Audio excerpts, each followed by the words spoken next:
एक समय की बात है, एक घने जंगल के किनारे एक परसकुन गांव में राजू और छोटू नाम के दो भाई रहते थे। दोनों लकड़हारा थे और अपनी कल्हाड़ी के सहारे ही खानदान का पेट पालते थे। वो हमेशा साथ जंगल जाते और सिर्फ सूखी लकड़ियां और गिरी हुई टहनियां ढूंढते। राजू के पास एक बूढ़ा गधा था जिसका नाम दन्नू था और छोटू के पास एक जवान गधा था।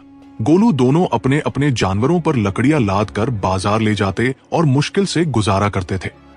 एक रात तेज आंधी और बारिश आती है। राजू को उम्मीद थी कि कल उन्हें काफी सारी आंधी में टूटे दरख्त और गिरी हुई लकड़ियां मिलेंगी। सुबह होती है। राजू जल्दी से छोटू के घर जाता है। छोटू जल्दी उठो, हमें जल्दी से जंगल जाना होगा। आज जंगल में काफी दरख्त गिरे होंगे। ठीक है राजू, तुम दन्नू और गोलू को तैयार करो, मैं अभी आता हूं। और हमेशा की तरह दोनों भाई जंगल की तरफ लकड़ियां काटने चल पड़े। वो थोड़ी देर चलते हैं, लेकिन उन्हें कोई भी सूखा दरख्त नहीं मिल रहा था। वह जंगल में काफी अंदर तक चले जाते हैं। बहुत मुश्किल से उन्हें थोड़ी सी सूखी लकड़ियां मिली, लेकिन उन्हें कोई भी सूखा दरख्त नहीं मिल सका जिसे वो ढूंढ रहे थे। तभी छोटू उदास हो गया। राजू सूखी पत्तियों और टहनियों के बीच से सूखी लकड़ियां चुन रहा था, जबकि छोटू एक बड़े हरे दरख्त को देख रहा था। उसकी आंखों में एक अजीब सी चमक थी, जैसे उसे कोई खजाना मिल गया हो। राजू, कब तक हम इन सूखी लकड़ियों की तलाश में भटकते रहेंगे? देखना, हमें कितनी मुश्किल से थोड़ी सी लकड़ियां मिलती हैं, और वह भी कम दाम में बिकती हैं। इससे तो हमारा गुजारा भी ठीक से नहीं हो पा रहा। छोटू, लेकिन हम और कर भी क्या सकते हैं? हमें ऐसे ही अपना गुजारा करना होगा। देख भाई, कितना अच्छा दरख्त है। अगर इसे बाजार में बेचा तो बहुत अच्छी कीमत मिलेगी। इससे तो हम 2-3 दिन आराम से गुजारा कर सकते हैं, बगैर किसी फिक्र के। राजू, पर भाई यही तो हमारा उसूल है। हमारे वालिद ने भी हमें यही सिखाया था कि जंगल का बगैर किसी नुकसान के ही उसका फायदा उठाना चाहिए। हरे दरख्त काटना ठीक नहीं छोटू। छोटू, ठीक नहीं। अरे ये बड़ा सा हरा दरख्त देख, इसे कटे तो एक ही बार में इतनी लकड़ी मिल जाएगी जितनी हमें पूरे दिन सूखी लकड़ियों में भटकने पर नहीं मिलती। सोचो, इसे हम कितनी जल्दी अमीर बन सकते हैं। नहीं छोटू, ऐसा मत सोचो। अरे दरख्त जंगल की जान होते हैं।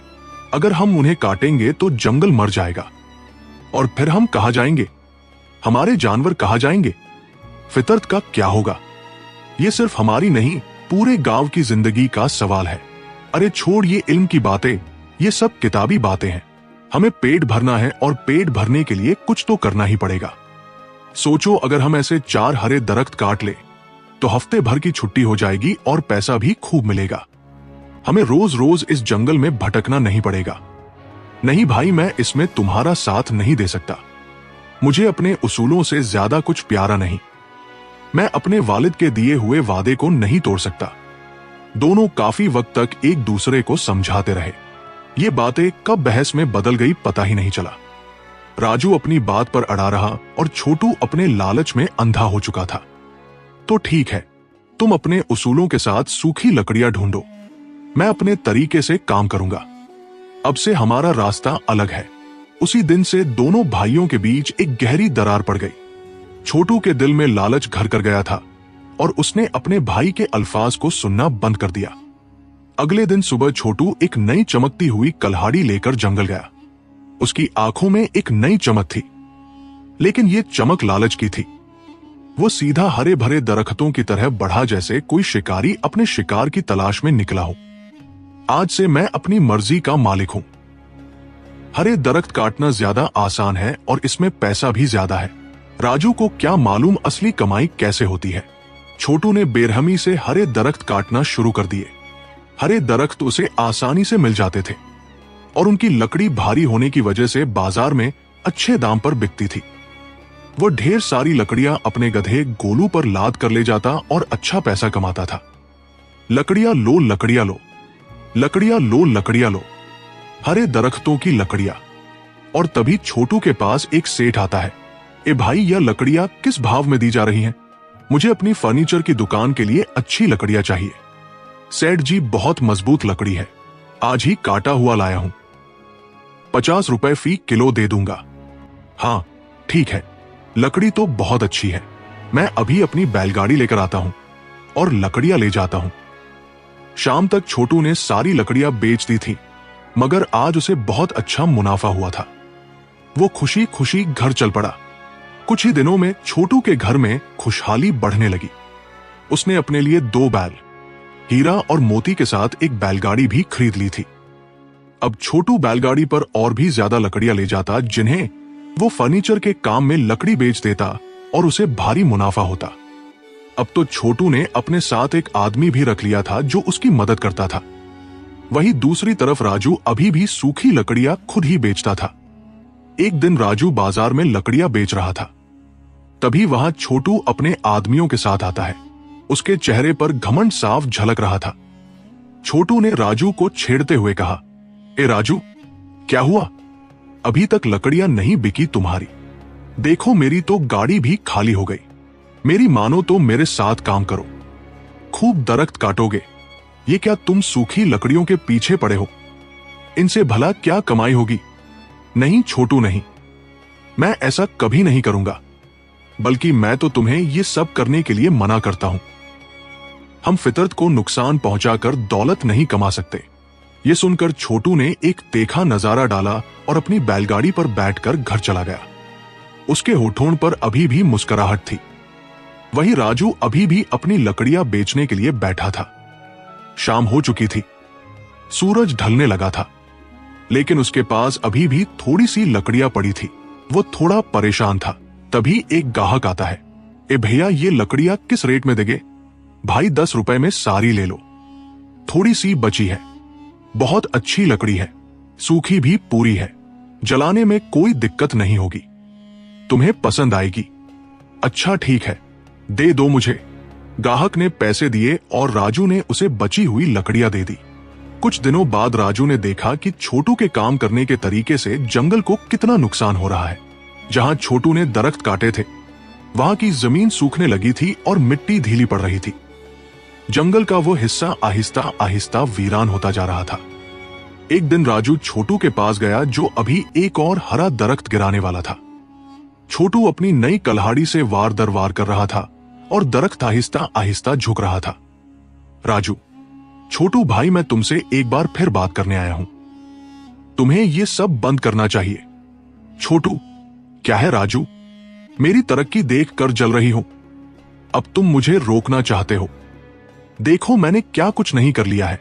राजू, नहीं भाई, मैं तुम्हारे लिए नहीं बल्कि जंगल के लिए फिक्रमंद हूं। तुम जिस तरह हरे दरख्त काट रहे हो, एक दिन ये जंगल खत्म हो जाएगा। फिर हम कहां जाएंगे? हम कैसे कमाएंगे? ये जानवर कहां जाएंगे? फितरत का क्या होगा? यह तो अपने ही पाव पर कल्हाड़ी मारने जैसा है।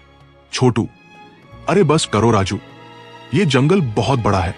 हम काटते रहेंगे और ये उगते रहेंगे। तुम्हें पता नहीं मैंने कितना पैसा कमा लिया है। अब मैं जल्द ही एक और बैल खरीदने वाला हूं। फिर मेरी कमाई और बढ़ जाएगी। तुम समझ नहीं रहे हो भाई। राजू, जब जंगल ही नहीं रहेगा तो बारिश नहीं होगी, नदियां सूख जाएंगी और फिर खेती भी नहीं हो पाएगी। और जानवरों को चारा कहां से मिलेगा? तुम्हारी पूरी जिंदगी इसी जंगल पर मुनहसर है। जंगल नहीं तो जिंदगी नहीं। छोटू, तुम्हारी ये बातें मैं मजीद नहीं सुनूंगा। मुझे अपना काम करने दो। तुम अपनी नसीहत अपने पास रखो। दोनों के दरमियान काफी देर तक बहस चलती रही। राजू उसे समझाता रहा, लेकिन छोटू अपनी जिद में मगन था। आखिरकार छोटू ने वही तजवीज रखी जो उसके दिल में पहले से ही थी। छोटू, ठीक है, बहुत हो गया। एक समझौता करते हैं। इस जंगल को 2 हिस्सों में बांटते हैं। गांव से बाईं तरफ का जंगल मेरा होगा और दाईं तरफ का जंगल तुम्हारा। मैं अपने हिस्से में जैसे चाहूं वैसे लकड़ियां काटूंगा और तुम अपने हिस्से में जैसे चाहो वैसे काटो। और अगर किसी ने दूसरे के हिस्से से लकड़ी काटी तो उसे अपना घर और अपनी सारी जायदाद दूसरे को देनी होगी। बोलो, मंजूर है? अगर तुम डरते हो तो इनकार कर दो। राजू को यह शर्त अजीब लगी, पर उसे लगा कि शायद यही एक तरीका है जंगल के एक हिस्से को बचाने का। ठीक है, मंजूर है। मुझे अपनी मेहनत पर भरोसा है। और इस तरह जंगल को 2 हिस्सों में बांट दिया गया। राजू अपने हिस्से में सिर्फ सूखी लकड़ियां काटता रहा और जहां एक दरख्त कटता उसकी जगह वो 2-3 नए पौधे लगा देता। वह जंगल की देखभाल करता। नतीजा ये हुआ कि राजू की तरफ का जंगल हरा भरा और घना होता गया। वहां तरह तरह के परिंदे और जानवर आते और हवा में ताजगी बनी रहती। वहीं छोटू अपनी तरफ के जंगल में बेरहमी से हरे दरख्त काटता रहा। उसने अपने हिस्से में एक भी नया पौधा नहीं लगाया। कुछ ही वक्त में छोटू के हिस्से का जंगल वीरान होने लगा। हरियाली गायब होती जा रही थी और उसकी जगह सिर्फ ठोस और सूखी मिट्टी दिख रही थी। छोटू का लालच बढ़ता गया। वो और तेजी से दरख्त काटता गया जैसे उसे दुनिया की कोई फिक्र ही न हो। लेकिन धीरे धीरे उसे अपने कर्मों का फल मिलना शुरू हुआ। जहां छोटू ने दरख्त काटे थे वहां की जमीन कमजोर और मिट्टी खराब हो गई। दरख्तों की जड़ें मिट्टी को बांधे रखती हैं, लेकिन दरख्त कटने से मिट्टी ढीली पड़ गई थी। ऊपर की जरखेज मिट्टी बहने लगी थी जिससे जमीन बंजर होती जा रही थी। एक दिन हल्की सी बारिश हुई, लेकिन छोटू के हिस्से के जंगल में पानी भर गया। मिट्टी इतनी ढीली थी कि वह पानी को सोख नहीं पाई। जगह जगह छोटे छोटे गड्ढे बन गए और रास्ते कीचड़ से भर गए। हीरा मोती, जोर लगाओ। ये क्या हो रहा है? ये रास्ता इतना खराब कैसे हो गया? ये कैसा रास्ता है? पता नहीं आज बाजार पहुंच पाएंगे या नहीं। हमारा तो सारा काम रख गया। छोटू को उस दिन भारी मुश्किल का सामना करना पड़ा। उसकी बैलगाड़ी शाम तक फंसी रही और वो अपनी लकड़ियां बाजार तक नहीं ले जा पाया। उसे भारी नुकसान हुआ, पर वह अभी भी अपनी गलती मानने को तैयार नहीं था। उसने सोचा कि यह बस एक खराब दिन था और अगली बार ऐसा नहीं होगा। बहुत बार ऐसा हुआ कि छोटू की बैलगाड़ी मिट्टी में फंस जाती या रास्ता कीचड़ से भर जाता। उसकी आमदनी कम होने लगी क्योंकि वो हर बार बाजार तक लकड़ियां पहुंचा नहीं पाता था और मजदूरों को तो एक दिन का किराया देना ही पड़ता था। इससे उसका खर्च बढ़ता गया और मुनाफा घटता गया। कुछ मुद्दत बाद गांव वालों ने भी जंगल में आने वाली तब्दीलियां महसूस की। जहां पहले पानी के चश्मे बहते थे वहां अब सूखी जमीन दिखती थी। गांव के जानवरों को भी चारा नहीं मिल रहा था। एक दिन गांव का एक किसान अपनी गाय चराने के लिए छोटू के हिस्से के जंगल में गया। उसने देखा कि जमीन कितनी बंजर हो गई है और उसकी गायों को खाने के लिए घास भी नहीं मिल रही। उसकी गाय भूखी और प्यासी थी। वह शाम को जब गांव वापस आया तो यह सब मुखिया को बताने चला गया। मुखिया जी, हमारे जंगल को क्या हो रहा है?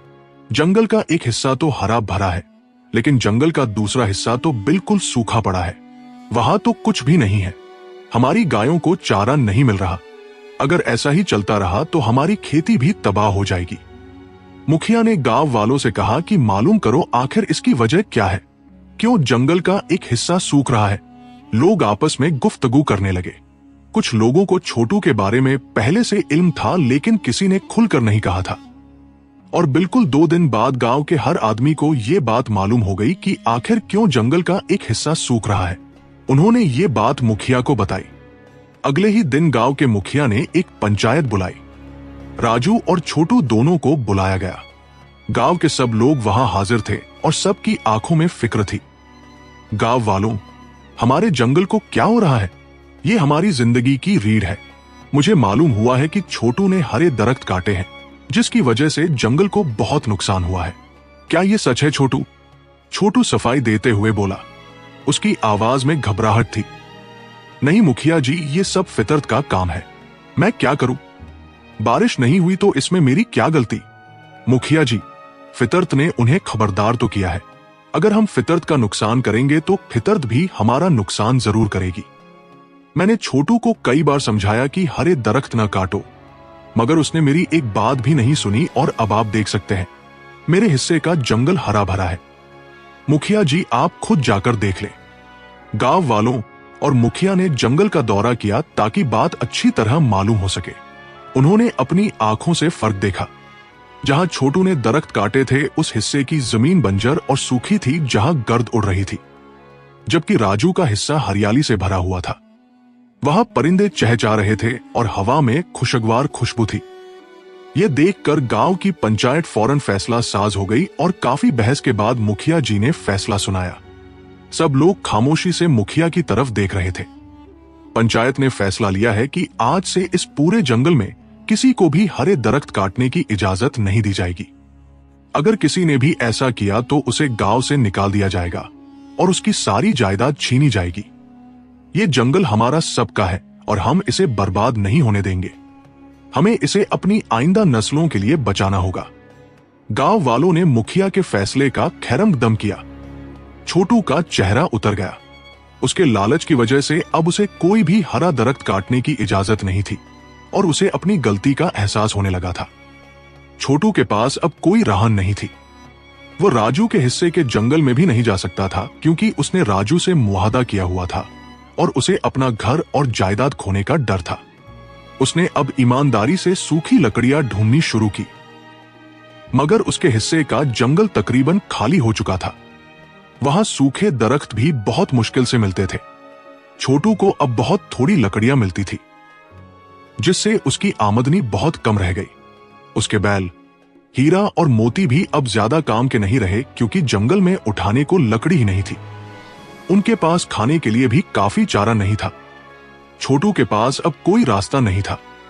उसे अपनी गलती का गहरा एहसास हुआ। वो रात दिन अपनी गलतियों के बारे में सोचता रहता था। उसका घमंड पूरी तरह टूट चुका था। अब मैं क्या करूं? मुझे तो सूखी लकड़ियां भी नहीं मिलती। मेरा तो सब कुछ चला गया। मैंने सब कुछ बर्बाद कर दिया। वहीं दूसरी तरफ राजू के हिस्से का जंगल हरा भरा और घना था। उसे सूखी लकड़ियां आसानी से मिल जाती थी क्योंकि जंगल में दरख्त ज्यादा थे और फितरत का तोजान बरकरार था। राजू ने अपनी मेहनत और ईमानदारी से पैसा कमाया। उसने अपने गधे दन्नू की जगह 2 सेहतमंद बैल खरीद लिए, बिल्कुल वैसे ही जैसे पहले छोटू के पास थे। राजू अब और गहरे जंगल में जाकर सूखी लकड़ियां काटता जहां और भी अच्छी लकड़ी मिलती थी। उसकी आमदनी बढ़ती गई। उसने अपनी पुरानी झोंपड़ी की जगह एक बड़ा पक्का घर बनवाया। अब राजू एक अमीर आदमी बन गया था। उसने अपनी लकड़ियों की एक बड़ी दुकान भी खोल ली जहां वो सिर्फ पाईदार और माहौली तौर पर मुआफिक लकड़ी बेचता था। लोग उसकी ईमानदारी और काम की तारीफ करते थे। वो गांव में मिसाल बन गया था। एक दिन छोटू राजू की नई दुकान पर आया। वो उदास और थका हुआ लग रहा था। आंखों में पछतावा था। राजू, जो अपने भाई की हालत देखकर अफसरदा था, दुकान के अंदर से बाहर आते हुए अपने भाई को गले लगा लिया। राजू, मैं तुमसे मुआफी मांगने आया हूं। तुमने सही कहा था। लालच ने मेरा सब कुछ छीन लिया। आज मैं गरीब हो गया हूं और तुम देखो कहां पहुंच गए। मुझे मुआफ कर दो भाई। तुम्हें अपनी गलती का एहसास हो गया, यही बड़ी बात है। मैंने तुम पर कभी कोई तल्ख बात नहीं की। मुझे खुशी है कि तुमने सबक सीखा। राजू ने छोटू को अपनी दुकान में काम दिया और उसे एक नई शुरुआत का मौका बख्शा।